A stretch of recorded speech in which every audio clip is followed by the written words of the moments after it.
আমি পরমাশিস ঘোষ রায়। আপনারা নিশ্চয়ই আমাকে এই ২৩শে মে থেকে আজকে ২৬শে মে এই গোটা ৩ দিন বা ৪ দিনের মধ্যে আমাকে কম বেশি হয়তো মানুষ আমার এই প্ল্যাটফর্মে দেখেছেন। যারা দেখেছেন তাদের কাছে অনন্ত কৃতজ্ঞতা, নিরন্তর শ্রদ্ধা, শুভেচ্ছা। আমি আজকেও চলে এসেছি প্রতিদিনকার মতন আমার ইউটিউব চ্যানেল ভয়েস অফ পরমাশিসের প্ল্যাটফর্মে। আসার একটাই কারণ, সেটা হচ্ছে আমি কিছু জানান দিতে চাই, তথ্য জানান দিতে চাই, কিছু অভিজ্ঞতা আপনাদের সঙ্গে শেয়ার করতে চাই। যে কারণেই আমি এই প্ল্যাটফর্মটা ডিজিটালের প্ল্যাটফর্ম, সবাই যেমন গা ভাসাচ্ছে আমিও ভাসানোর চেষ্টা করেছি। তার কারণ সেটা হচ্ছে যে আমার না বলা কিছু কথা, অভিব্যক্তি, কিছু আমার মনে যে প্রশ্ন জেগেছে, আমি যে অভিজ্ঞতা সঞ্চয় করেছি সেটা আমি আমার এই প্ল্যাটফর্মে শেয়ার করতে চাই। যদি আপনাদের ভালো লাগে আপনারা অবশ্যই শেয়ার করবেন, সাবস্ক্রাইব করবেন, বেল বাটন টিপবেন। আপনাদের সমালোচনাটা কিন্তু আমি অবশ্যই পেতে চাই। তার একটাই কারণ, আপনাদের সমালোচনাটাকে আমি আমার আত্মসমালোচনা, আমার ভুল ত্রুটি কোথায় হচ্ছে সেটা থেকে আমি শুধরে নিয়ে আরও এগিয়ে যেতে পারবো। আর ভালো লাগলে তো অবশ্যই শেয়ার করবেন।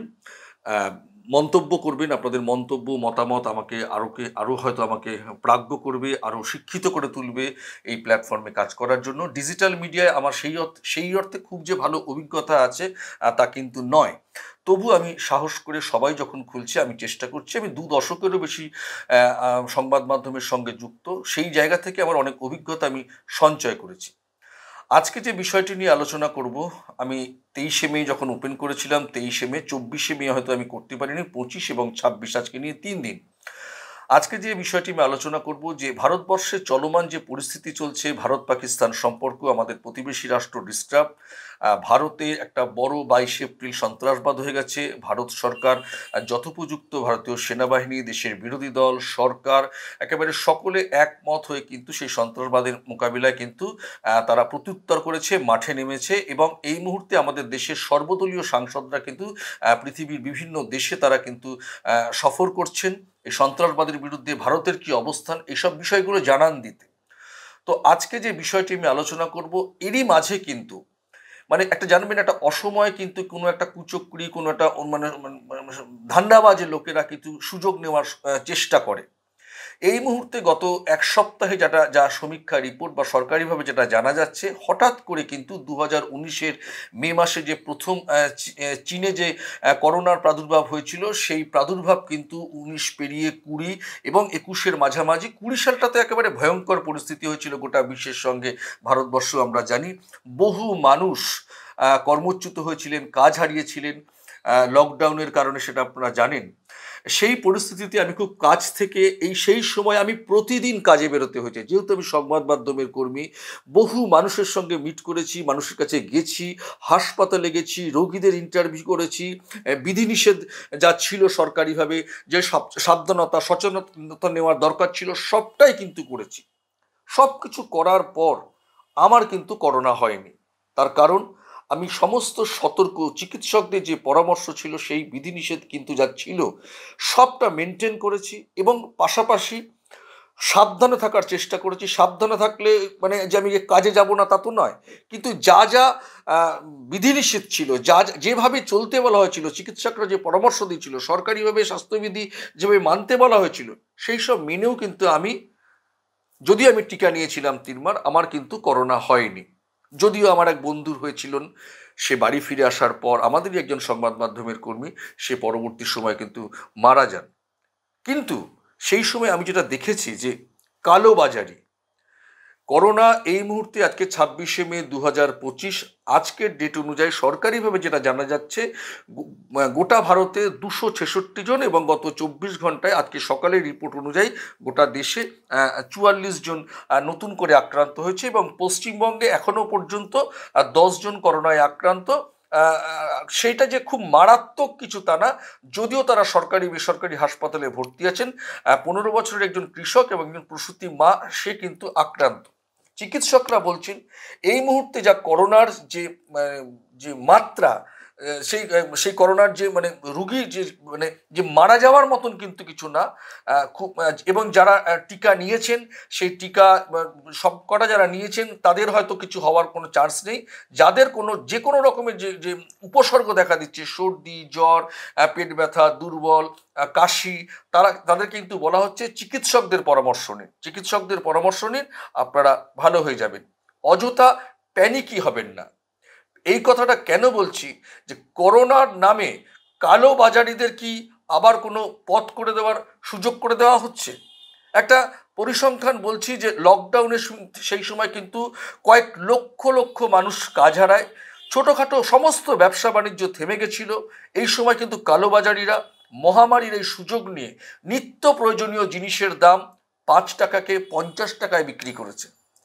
এই সুযোগটা কিন্তু যাতে না হয় তার জন্য আমাদের সতর্ক থাকতে হবে, সচেতন থাকতে হবে, প্যানিকই আমাদের মধ্যে কিন্তু মুছে ফেলতে হবে, প্যানিক করলে চলবে না। ইতিমধ্যে কেন্দ্রীয় সরকারের তরফ থেকে যেটা জানা যাচ্ছে যে তামিলনাড়ু, মহারাষ্ট্র, কর্ণাটকের বিষয়ে, সেখানে এই মুহূর্তে কেরলে 69 জন, মহারাষ্ট্রে 44, তামিলনাড়ুতে 34, গুজরাটে 4, কর্ণাটকে কিছু সংক্রমণের খবর এসছে, দিল্লি, অন্ধ্রপ্রদেশ, তেলেঙ্গানা, নাগপুর, সেখানে কিন্তু সংক্রমণের হালকা একটা খবর লক্ষ্য করা গেছে। কিন্তু তার মানে এই নয় যে আবার যে একটা ভয়ঙ্কর কিছু আসতে যাচ্ছে, তা কিন্তু নয়। চিকিৎসকরাও কিন্তু সেটা বলছেন এবং সরকার, কেন্দ্র, রাজ্য সকলেই কিন্তু সতর্ক রয়েছে। শুধু সাধারণ মানুষের কাছে যেটা আমার বলার বিষয়, এই করোনার নামে কালোবাজারিদের কিন্তু কোনো রকম সুযোগ করে দেওয়া যাবে না। আপনারা সতর্ক থাকুন, সচেতন থাকুন, জনবহুল জায়গায় গেলে মাস্ক পরুন, দূরত্ব বজায় রাখুন, খাবার আগে অবশ্যই হাত ধুন, যা যা বিধিনিষেধ আছে সেগুলো সতর্কতার সঙ্গে আপনারা পালন করুন এবং সচেতন থাকুন। তাহলেই কিন্তু আমরা আবার সেই করোনার যে প্রাদুর্ভাব সেটা আমরাই কিন্তু কমাতে পারবো, আর কালোবাজারিদের যারা সুযোগ নিচ্ছে তাদের পথ রুদ্ধ হয়ে যাবে। কাজে অবশ্যই যেতে হবে। যার সকলেই সরকারি চাকরি করেন তা না, সকলেরই প্রাণের ভয় আছে, সকলেই চাকরি যাতে না খোয়া যায় সেটা ভাবতে হবে। ব্যবসায়ীরা তার কর্মচারী না আসলে ব্যবসা তো থেমে যেতে পারে। কিন্তু সব কিছুই করুন, বিধিনিষেধ যা যা সতর্কবার্তা আছে, যেসব জিনিসে সচেতন হতে হবে সেটাকে মাথায় রেখে আপনারা চলুন। আতঙ্কিত হওয়ার কিন্তু কোনো কারণ নেই। সমাজ মাধ্যম, বিভিন্ন সংবাদ মাধ্যমে সব সময় খবর হচ্ছে, এই বিষয়ে প্রতিদিন আপডেট হয়। সরকারি, বেসরকারি গণমাধ্যম, পত্রপত্রিকা পড়ুন, বিভিন্ন জায়গায় মিডিয়ায় সেটা জানা যাচ্ছে।